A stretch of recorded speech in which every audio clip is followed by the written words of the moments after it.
Hello, and welcome to Conversations with a Wounded Healer. I'm your host, Sarah Bueno. I am a psychotherapist, and I own a private group practice called Head Heart Therapy in Chicago, Illinois. And I'm just so happy that you're here today. Might sound super cheesy, but I am happy. It's kind of amazing that I'm sitting in my closet right now, and I'm doing something that I really am passionate about and I love, and I'm in my closet, and then people listen. It blows my mind every time. So thank you for being here. I appreciate you. I hope you feel appreciated. Today's guest is somebody who, you have these Facebook friends that you may have known, years ago or whatever, and they're people that you don't talk to on a regular basis, but you appreciate them from afar. And then when you do get a chance to talk to them, you're like, oh my God, I love this person. That is the experience that I had with Rebecca Ching. And I was just really excited to reconnect with her and have this amazing conversation. And then we ended up talking more later, and she is an incredible person. And I'm really, really glad that I get to share this conversation with you. So to tell you a little bit more about Rebecca Ching, LMFT, is a leadership developer, speaker, psychotherapist, writer, and workshop facilitator.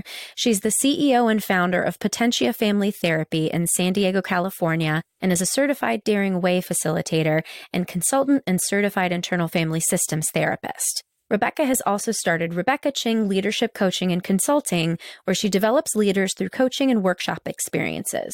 She lives in San Diego, California with her husband and their 2 children, where they enjoy cooking, going to farmers markets, all the things ocean and outdoor sports.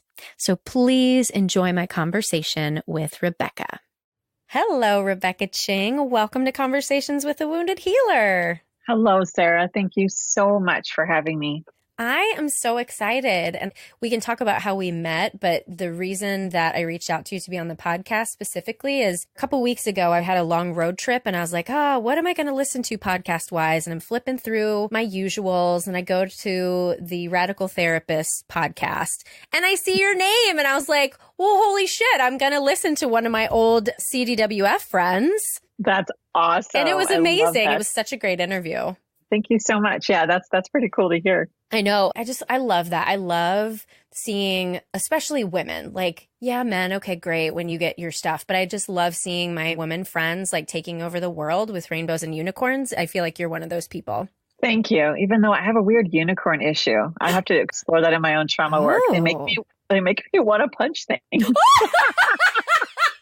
Okay, and I have so many unicorn friends who claim it. I'm like, I got to work on this because there's unicorns around. Oh, no. Yes. Okay. So I shall refrain from the unicorn talk. Is it like almost like clowns for people? Maybe. That's actually interesting.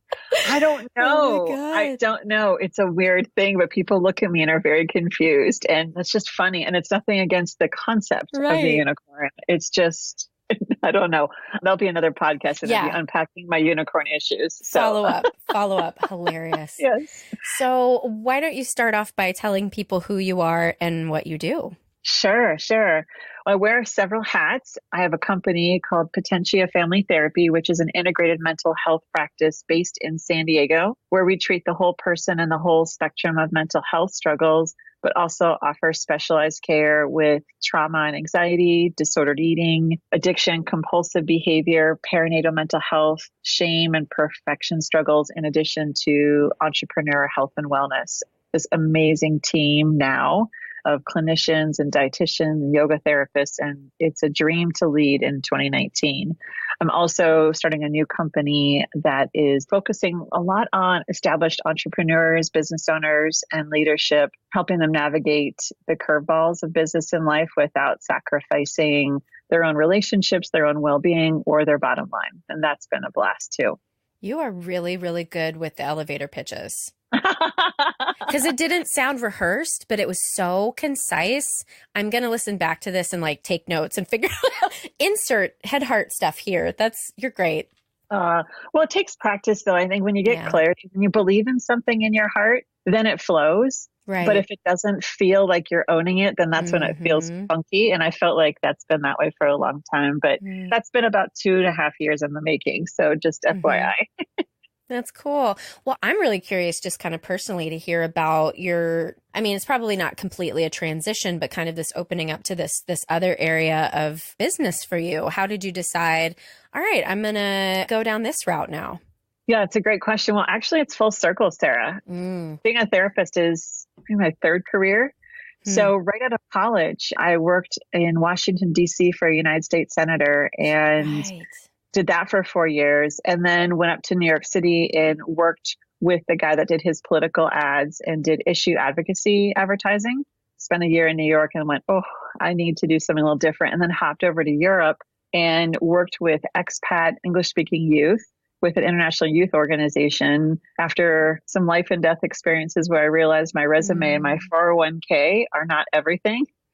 So I have these experiences, but working with those expat kids, their parents are running the world in leadership and business and education and world relief efforts. So I'm just started my 17th year in psychotherapy, but I've been feeling this itch, especially after what we've seen going on in our country, a desire to support those on the front lines, that desire to lead and lead with integrity and lead with health and lead with endurance and resilience and staying in line with what's true.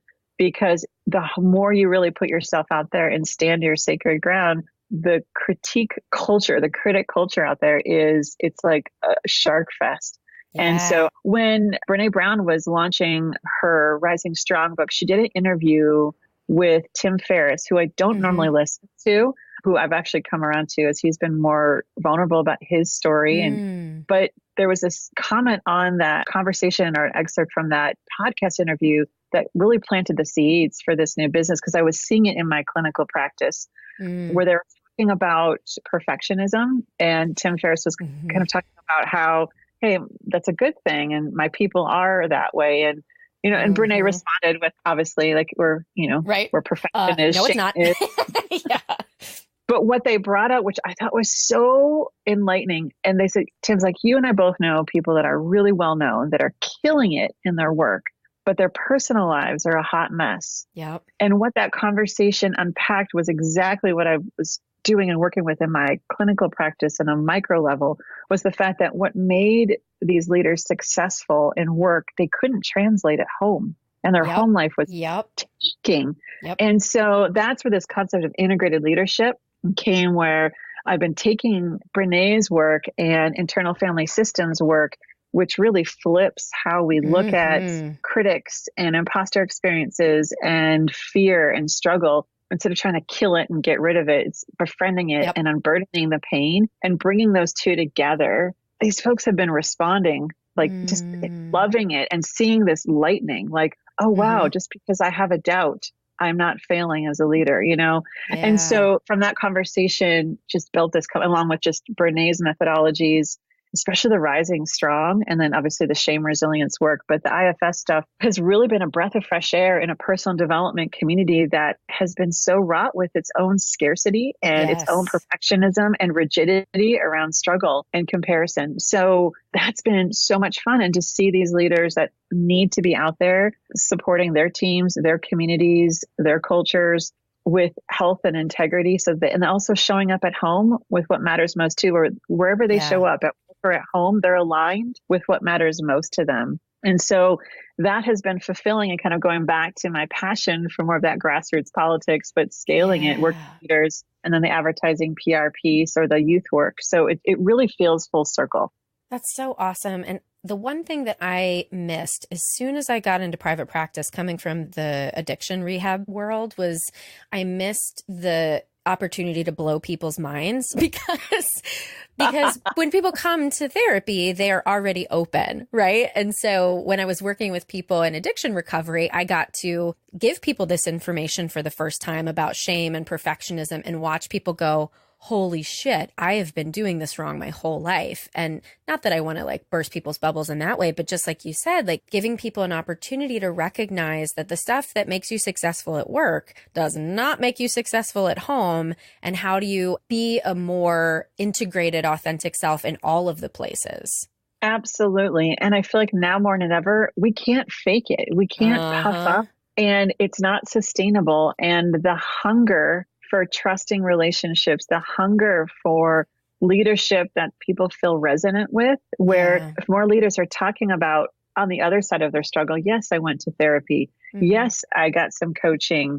Yes, I took a sabbatical because I had a face down, and here's what I did. Here's how I'm rising. And I want to give permission for you to do the same and truly do that. Right. I mean, you and I both know that that's, I think, also impacts the dial on the horrible statistics you and I see around mental health and suicide and relationship failure. So to me, it is very holistic and very essential. Are these people coming to you, or are you like seeking them? Because I'm just curious about the level of readiness, because I could imagine some people coming and, you know, like Brene has talked about people hiring her, but then don't talk about shame.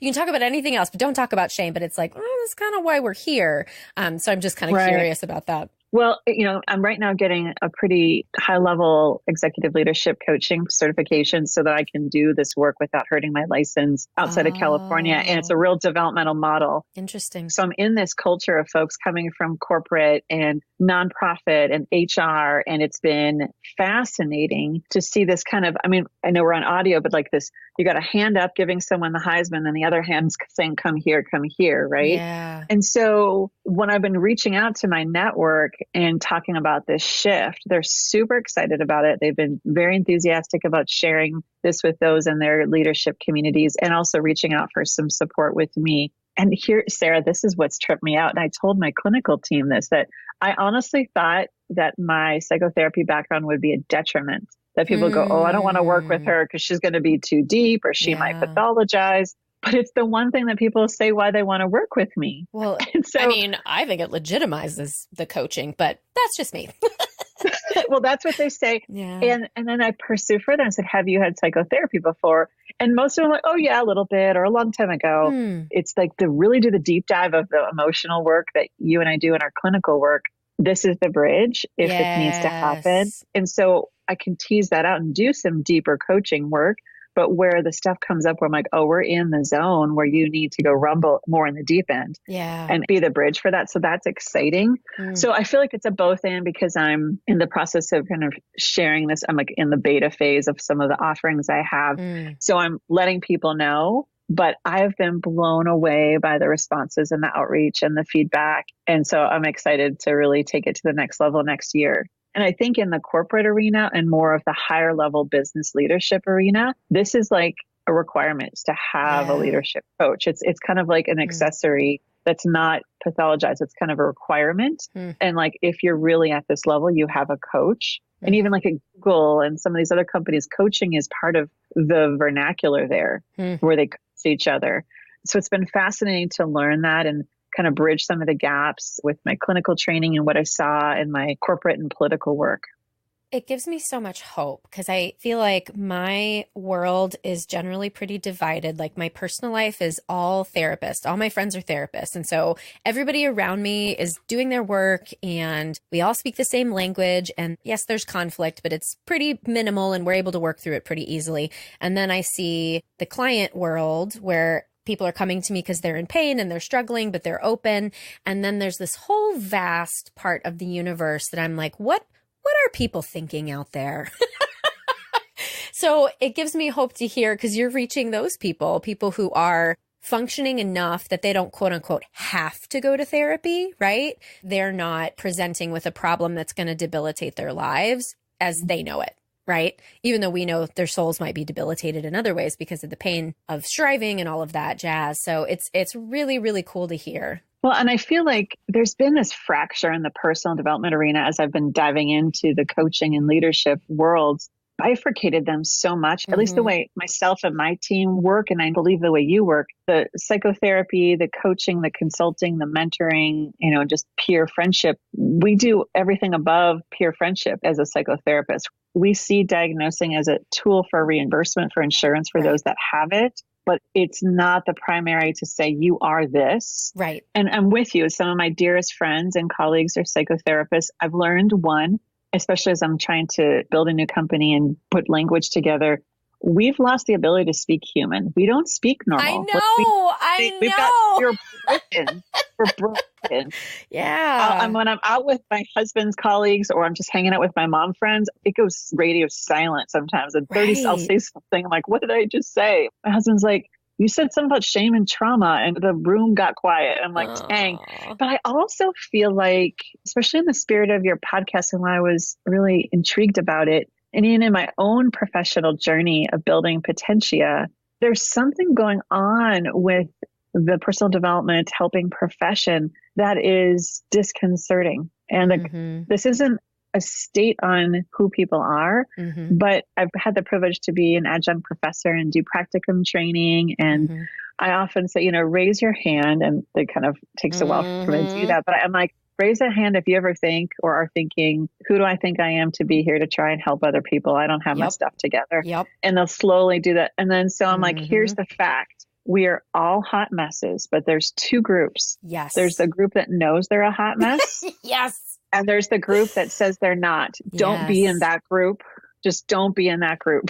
Right. And there's this weird protection around the vulnerability of not having our stuff together, and this really subtle power over where we default to go, oh, that's just their resistance. That's their protection. Right. Oh, that's their mother-daughter issue. And we do that to each other. And then we get like in these power struggles over theory. And so I joke and say I have a master's degree in scarcity, like how to keep my license. I know how to keep my license. And I don't want to diminish the incredible experience I had in my program, but so much of the learning I did was outside of it and after it. Oh yeah, 100%. And because so many people in our field have been hurting and made some really horrible choices and did some things that required laws and regulations and ethics up the wazoo, the ability for creativity and innovation has been squelched.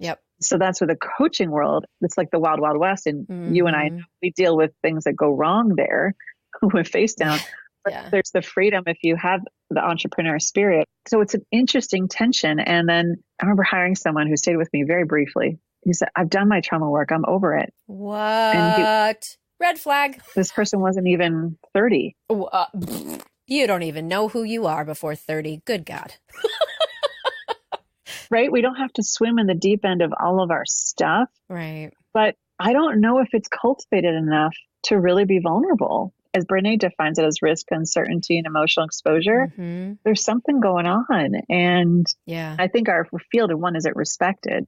Right. And so we've absorbed some of that too, with the message around, oh, you just give advice to people. I don't know. What are your thoughts on that? Well, the thing that's been coming up for me a lot is, shame is obviously at the bottom of like everything. And I'm trying to figure out a way to do a research study on denial, because I think denial is the mechanism that protects people from experiencing the shame. And I'm curious about people who have, I guess, built a tolerance to do the shame resilience work versus people who don't, and why that happens. Like, what is that? Because I do feel like when I do speaking gigs, I'll see two types of therapists, right? And it's the type that I know I'm fucked up, and it's such a relief to hear you say you're fucked up too, and let's do this together. And then I'll have people who give me ones on my evaluation and say I talk too much about feelings. And so we clearly know that those people are hot messes and not aware of it. It scares me, right? I did a self-compassion seminar, and the person said I talk too much about feelings. And in my head, I was like, why did you come to a self-compassion seminar? If you didn't want to talk about feelings. Yeah. And that's a whole nother conversation about feedback and therapist training on that. But talk about the protector of denial. And I feel like you're onto something really big, even just naming as the protector of denial. And that protector, if it doesn't relax, and we lead from that and its other cluster of protectors, those are blind spots. We call them blind spots, right? But we don't know. I've got it together. Versus the fears and concerns of that protector. If that protector were not to do its job, what is it afraid would happen? Yes. And what does it want to do if it didn't have to do that job? Those are the questions I would love to find out. And then I feel like that protector doesn't feel like it has to lead. And there's just been some more healing work, because you've seen this with Brene's work. And this is some of probably the common conversation is, the gift that Brene's done to make these things so simple and easily accessible. Yes. But then translating it to lifelong practices has been where the wires get crossed, right? Yes. And sometimes people think if they can talk it, that they're living it, right? Yes, because that's the piece where I'm like, I think Brene needed us as therapists to be able to help people figure out, how do you actually do this? What does this actually look like? What are the steps to practicing it? And what I see with clients and with leaders and with our colleagues is we're so in our heads. Mm-hmm. Oh, God. And we say in the Daring Way community, shame work is trauma work is shame work. Mm-hmm. So if everything is rooted in shame, and this is kind of our premise as a clinical team, but also for me as a leadership developer, that we all have trauma.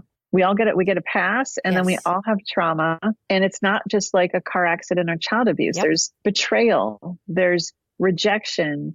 There's grief and loss of a dream, of resources, of physical abilities, of illness, and we minimize those. And so I feel like this is what we have to do now, is start to normalize being human and not the Tony Robbins toxic masculinity. I can feel you seething when I say that. Right.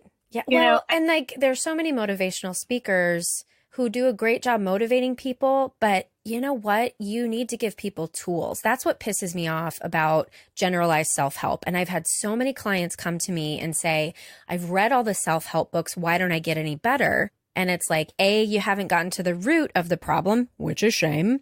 And B, nobody's given you any tools to figure out how to practice these things. And I feel like even the bridge to the tools is that there's a need for the tools. Right. Right. Because here's the thing I still fall into. I don't know if you do. I have these smarty pants parts that just I got it.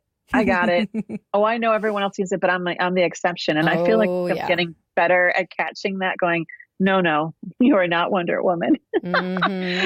You have a Wonder Woman part of you. Yes. That likes to kick butt. But there's that, again, it goes back to vulnerability, that in the beginner's mindset, and we're not trained to have a beginner's mindset in the clinical arena. Right. And I am just concerned about that, and to see the damage and what I had to unpack and unlearn, or how it fostered my own perfectionism and shame already.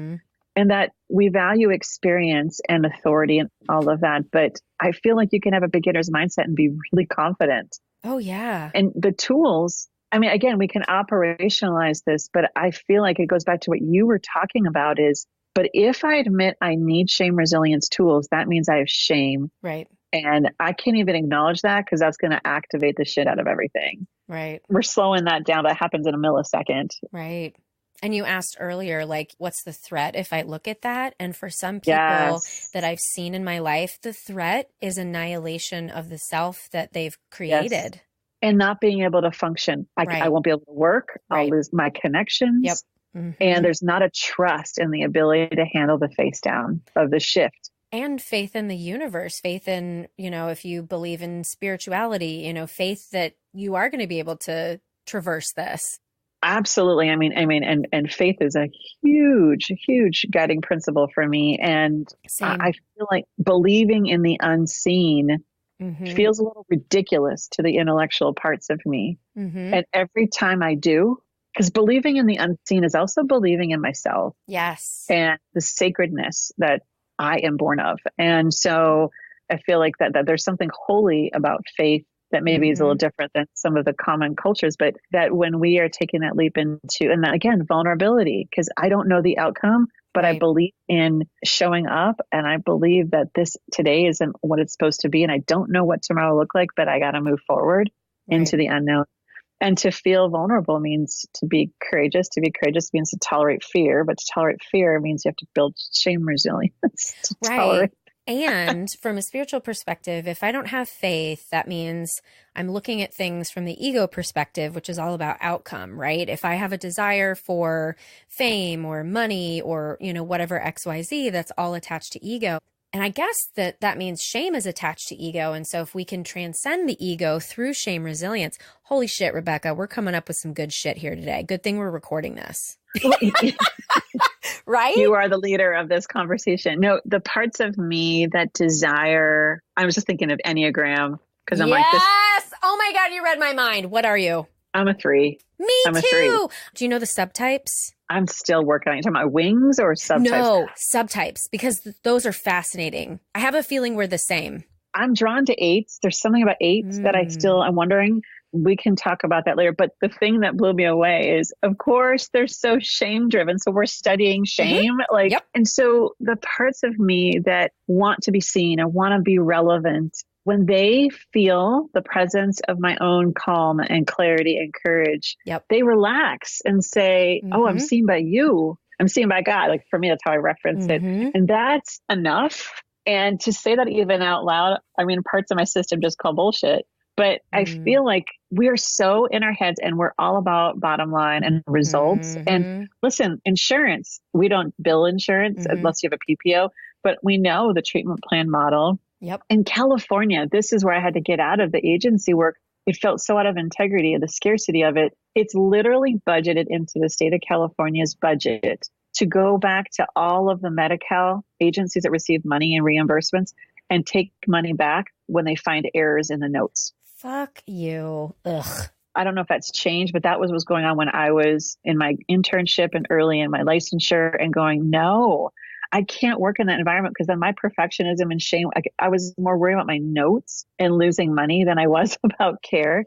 And the notes were so tedious and copious. We've just gone off the reservation. And I don't want to chuck the medical model. I think some people do. I don't. I think there's an incredible body of research. It's deeply broken and traumatized itself. But yeah, so that's why I'm saying the scarcity and that how can we sit with someone who's in the muck of all that if we haven't continued to do the muck of ours? And I don't know. I think sometimes I don't have the time. I see therapists really frugal. And then when, oh, that's too expensive. Well, that's too expensive. And maybe that's just my personality. But I'm like, I'm all in. I'll pay for this therapy, pay for this training. And that's another interesting component of our relationship with money. I've seen that's where sets people apart on charging what they're worth, on boundaries around that, on investing in their trainings as part of a team value. I joke and say we're professional check writers in our field. And I just don't feel like we talk about self-care, but I just didn't see it modeled in my program at all. I saw very exhausted, very overbooked, deeply caring, talented people, but not living lives that I wanted. And I perpetuated that in my own business for a while till I had to regroup and say, no, this is not who I am. And had some hard lessons. And rising from that's been the best thing. That was, I can't lead if I'm not from a lead and cultivate space if I'm not doing it personally. And it's really done in the private way. It's really in that space between the ears, heart and soul. And it's not something I always have to talk about. I don't know. So are you a healer? I'm a healer cultivator. Ooh. I get nervous about that. I won't claim I am a healer, but I cultivate that space and that experience. Absolutely. I like that healing cultivator. Yeah, I read that in your show notes. I was like, oh, hell no. That's why we have this thing in California called the Therapist. It's part of the California MFT. And in the centerfold, we call it the centerfold. And that's where all the people therapists who did the crappy things, like, use their vacation rental homes for fees for therapy and stuff. So I get nervous. That's for me. That's how I take that. It doesn't have to be that way for everyone, but want to cultivate spaces or help other leaders and help other clinicians be able to cultivate healing environments and healing communities. Absolutely. So I'm going to guess the answer to the wounded healer question. How do you feel about that? Well, if you deny that you are, I'm nervous. Right? Exactly. Am I a wounded healer cultivator? Yes. Am I just a wounded human? Yes. Are my wounds raging and inflamed right now? No. I mean, not right now for the first time in a long time, or maybe ever, which is beautiful, but some of that might just be age. The wounded healer mindset is essential. And it grounds us and it humanizes us. And I think those sometimes you could swing the spectrum of I'm so wounded and we're going to bond wounded, or I'm going to lead from my pain and change. I see this with activism a lot. Yes. I saw that a lot on politics. I see it in now what's going on. People are stepping up and standing for things they deeply believe in, but they're leading with their wounds, not inspired by them. So yeah, I guess I would say I'm a wounded human cultivating healing. There we go. That's how I would tweak it. Yeah. Okay. It's just so interesting to me. That's another research project to do, is the way that people answer this question, and the people who push the healer name away. It's really all this fear of what people who have called themselves healers before, what atrocities they have committed, and not wanting to be associated with that. That's literally every time. And for me, though, there's something like, I'm not God. I think that's where it comes down to me. Mm-hmm. I think the ultimate healing comes from a holy place and from the individual. Oh, yeah. That's where my response really comes from. And secondary, I am all about just the things that mystery and awe, and people that are tapping into things that are what we call woo-woo. I am so curious about all that. And I have a whole place for curiosity to an extent. There's sometimes almost when there's no boundaries or safety doesn't seem to be happening. It's hard for me to stay present. So I think you're right. There is a rejection of, I'm going to a healer, and there's a core value of mine going, you already have it in you. Mm-hmm. You already have it in you. And I want to help you uncover that. Right. And that's where some of that response. But I think you're right. That is kind of a bookend of my response too. Mm-hmm. Well, and just thinking about this idea of you have everything within you, kind of a random aside, but thinking about faith and spirituality and the difference between, like, I've done a lot of reading on Buddhism and the way that Buddhism talks about not really God, I guess. I don't know. I don't know enough to really say exactly, but essentially we all have Buddha nature within us. So God is within us, and we have the capacity to uncover that, versus, Christian ethos that there's original sin and we have to go outside of ourselves to then be healed. I'm curious your thoughts on that. I have lots of thoughts. This is a rumble that me and my team have. Most of us actually went to seminary. Really? And do you identify as Christian? I do. I do. And I claim that, but I don't claim anything else people are seeing in culture right now. Right. And so, but here's the thing. I'm so glad you brought this up, because there's what we call the total depravity part of original sin and like all of these things from Calvin, right? Yep. But what I realized, there's also this Imago Dei theology that everyone is an image bearer of God. And Brené talks about that in Braving the Wilderness. If we are dehumanizing and not seeing the face of God in every person in front of us, what I realized in session, I was doing Imago Dei. And then outside, I was living in this total depravity construct that was out of alliance. And so when I went to my colleague Dan's workshop, kind of unpacking these with therapists and other community leaders, it clicked, because I was also deep into my IFS kind of going into that and realizing that what Dick Schwartz calls the self really is the soul. And if I really believe that is the place that houses our sacredness and our holiness, and that we just can uncover whatever the protectors are into there, that's just how I've been doing work my whole career. And so it clicked for me. And so the total depravity theology, I've moved away from, to even the people that are saying and doing things that are reprehensible.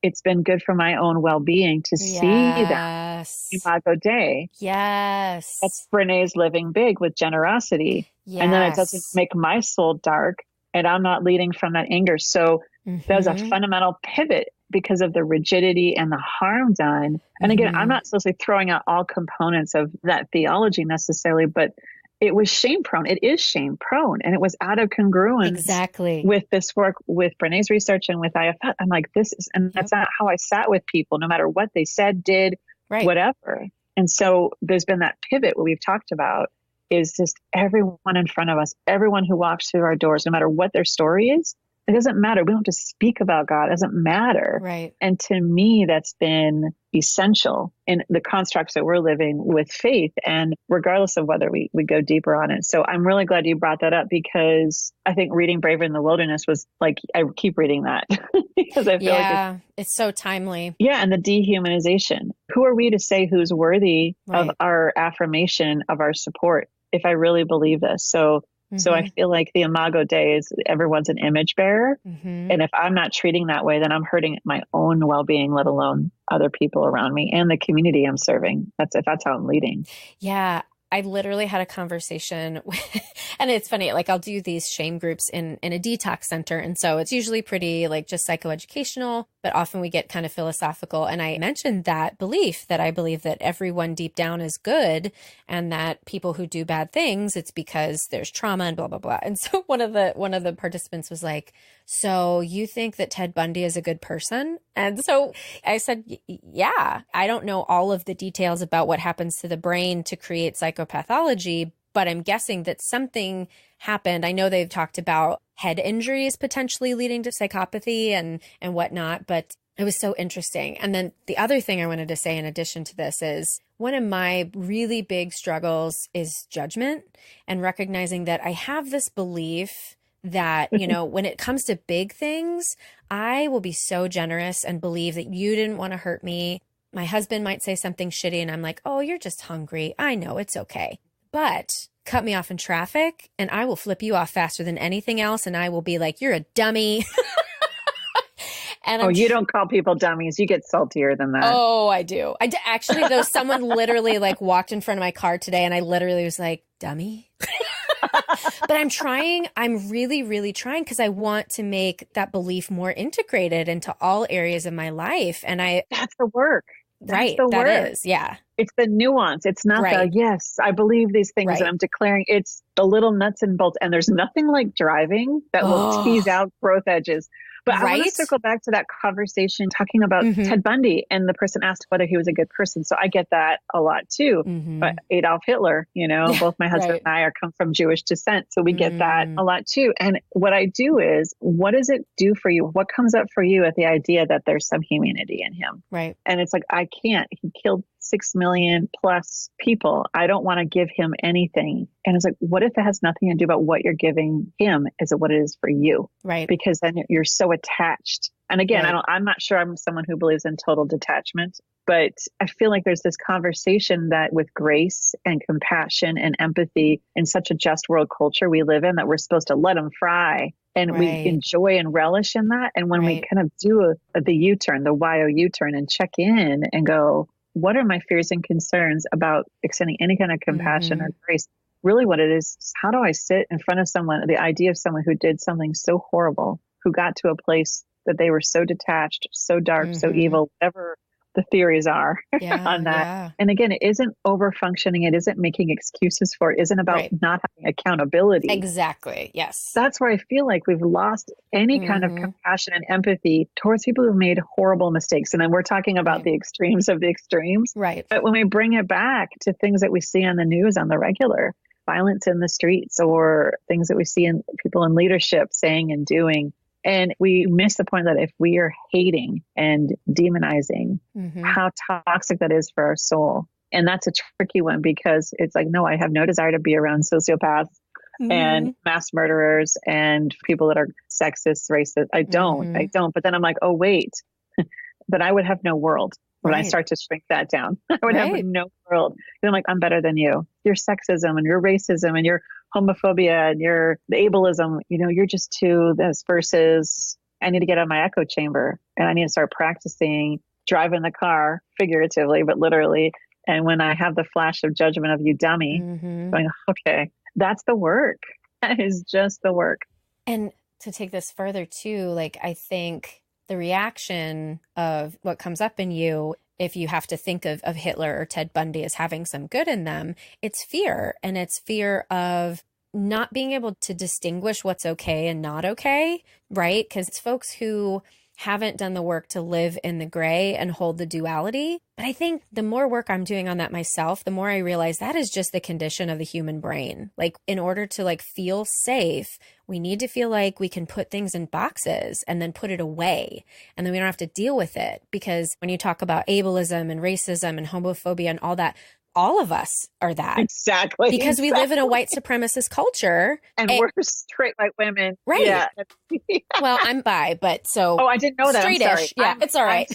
I'm straight white woman owning that. And so, yes, to all of that, because I also think the other bookend to what you said is the fear of losing community because of the group think. Yeah. If I say, I'm uncomfortable with how we're talking about this person, this situation, and then afraid of being misunderstood or kicked out, we stay silent. And I feel like that's been a big chunk of my life where people wouldn't believe that necessarily.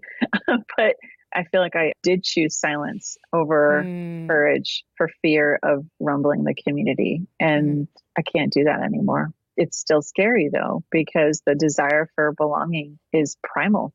It's so interesting because I'm a 3 on the Enneagram as well. And I was just thinking that my 3-ness was the thing that propelled me to speak out, because I was always the truth teller in my family. I'm the one who, if someone's doing the group think, I'm like, well, how about we play devil's advocate here? But my goal has been the same as your goal, is to, if I can call this out, whoever follows me with that, that's my community. instead of sticking with the like larger community. And I agree with you.